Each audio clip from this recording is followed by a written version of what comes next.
Hi dear students, as all you know that it is a lockdown season has been going on. We all here to read my online channel Ashish Sinha IW. Let's begin to start CBSE class 10th first chapter history. It is the section which name is the rise of nationalism in Europe. इस chapter के जरिए Europe में nationalism की शुरुआत किस प्रकार हुई इसके बारे में हम लोग अध्ययन करेंगे। जैसा कि आप सभी जानते हैं, first of all we all have to know about the what is nationalism. Nationalism क्या है और ये क्या होता है, सबसे पहले हम ये जानकारी प्राप्त करते हैं, क्योंकि इस चैप्टर में ही नेशनलिज्म शब्द को काफी जोर देकर बताया गया है। तो nationalism a feeling of love और pride for your own nation state. जैसे कि हम आज यूरोप के देशों को देखते हैं, उस प्रकार उस वक्त में यूरोप का देश नहीं था। उस समय चूंकि राजा महाराजाओं की सिस्टम चलती थी, मोनार्की सिस्टम चलती थी हमारे यहाँ भी, और यूरोपियन कंट्री में भी ऑफिशियली वहां भी मोनार्की सिस्टम चलता था। इस सिस्टम को इस प्रकार डेवलप किया गया कि नेशनलिज्म की फीलिंग किस प्रकार आए। तो नेशनलिज्म की फीलिंग लाने के लिए हम लोग सबसे पहले, नेशनलिज्म होता क्या है? नेशनलिज्म का मतलब होता है राष्ट्रवाद। राष्ट्रवाद का मतलब होता है कि वह फीलिंग जिसमें अपने देश के प्रति, अपने मातृभूमि के प्रति लव और प्राइड की फीलिंग हो, उसी फीलिंग को नेशनलिज्म कहा जाता है। इस प्रकार हम इस चैप्टर के जरिए सबसे पहले अब हम ये समझेंगे कि नेशनलिज्म शब्द में एक सिस्टम आया है, इसे हम लोग नेशन स्टेट कहते हैं। सबसे पहले नेशन स्टेट क्या होता है? Nation states of feeling of collective sense of identity, cultural and traditional. यानी कि वह फीलिंग जिसमें कलेक्टिव सेंस ऑफ आइडेंटिटी है, समान वर्ग, समान पहचान, समान कल्चर और समान ट्रेडिशंस में जीने वाले लोग जिस क्षेत्र विशेष में रहते थे, उस क्षेत्र विशेष को नेशन स्टेट कहा जाता था उस वक्त। क्योंकि उस वक्त राजा महाराजाओं की सिस्टम थी, तो कंट्रीज के रूप में जिस प्रकार आज के बॉर्डर डिस्क्राइब है, उस प्रकार उस समय के बॉर्डर डिस्क्राइब नहीं हुआ करते थे। इस तरह हम कह सकते हैं कि नेशन स्टेट एक ऐसा सिस्टम था जिसमें कलेक्टिव सेंस ऑफ आइडेंटिटी के लोग रहा करते थे, और उसी सिस्टम्स को डेवलप करने के लिए नेशनलिज्म शब्द का प्रयोग हुआ। अब हम इस चैप्टर में कुछ स्पेशल थिंग्स हैं, उस स्पेशल थिंग्स के बारे में अध्ययन करेंगे। सबसे पहले, जैसे आप क्लास 9th में ये पढ़ चुके होंगे, फ्रेंच रेवोल्यूशन। फ्रांस में 1789 में एक रिवोल्यूशन हुआ जिसे हम फ्रेंच रिवोल्यूशन के नाम से जानते हैं। तो फ्रेंच रिवोल्यूशन किसे कहते हैं? चूंकि 1789 में के पहले फ्रांस में डेमोक्रेटिक सिस्टम चलता था, और डेमोक्रेटिक सिस्टम से चूंकि वो जो वहां के राजा थे, जो बर्बन डायनेस्टी के, तो उस राजा के राजकाज के चलाने की प्रक्रिया से लोग नाखुश थे। अर्थात जो फ्रांस के नागरिक हैं वो बिल्कुल सेटिस्फाइड नहीं थे, और इसलिए उन्होंने राजा के विरुद्ध एक रिवोल्यूशन चलाया, ताकि उसमें लोगों ने ये डिमांड रखा कि मोनार्की सिस्टम को हटाकर वहां पर डेमोक्रेसी बहाल किया जाए। और 1789 में ये रिवोल्यूशन अपने पीक पर था, और अंततः उस डायनेस्टी को ये अडॉप्ट करना पड़ा, और वहां पर धीरे धीरे डेमोक्रेसी सेटअप के ओर वो बढ़ने लगा। सबसे पहले हम ये जानेंगे कि डेमोक्रेसी सेटअप क्यों वहां डिमांड की गई, क्यों लोग वहां के रिवोल्यूटरीज हो गए।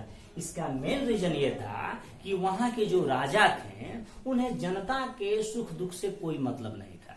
वह प्रायः निरकुश और जनता के जन आकांक्षाओं को पूर्ति करने में वो बिल्कुल असफल हो चुके थे। और जब राजा असफल होगा तो जनता में विद्वेष की भावना बढ़ेगी, और जैसे जैसे विद्वेष की भावना बढ़ रही थी वैसे वैसे रिवॉल्यूशन अपने पीक पर आ रहा था।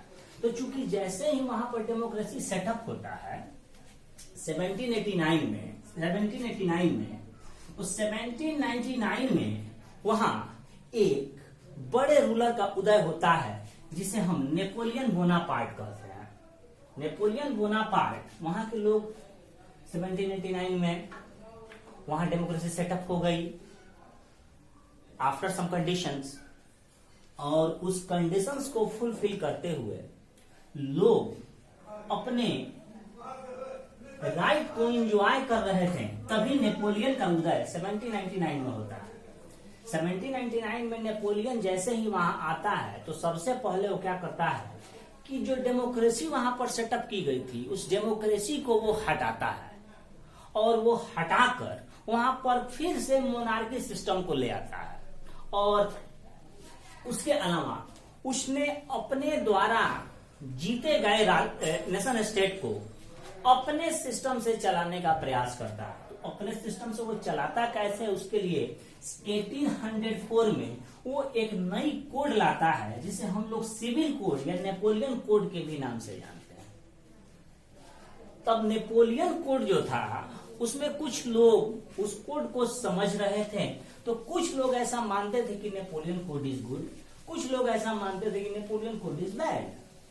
दोनों चीजों को मानने वाले लोग बराबर रूप से वहां पर थे। कुछ लोग गुड मानते थे, कुछ लोग बैड मानते थे।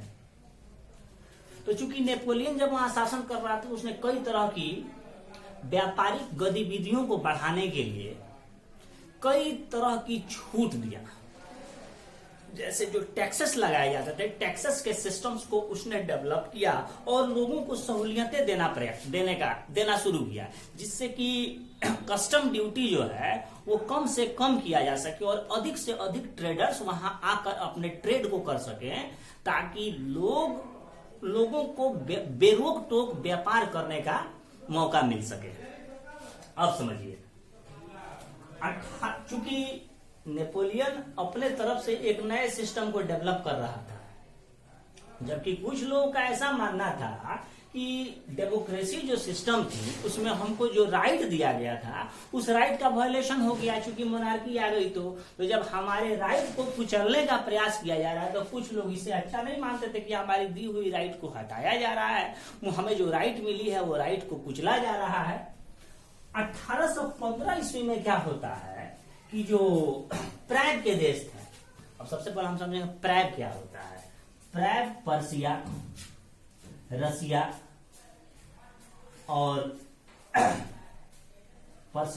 और भी जो प्रैग के देश थे वे लोग इसमें ज्वाइन करते हैं नेपोलियन के अगेंस्ट में कि भाई ये नए सिस्टम को ला रहा है, ये नए सिस्टम को ला देगा तो हम लोग जिस सिस्टम पर चल रहे हैं वो सिस्टम यहाँ कोलैप्स कर जाएगा और लोग इसी सिस्टम की डिमांड करने लगेंगे।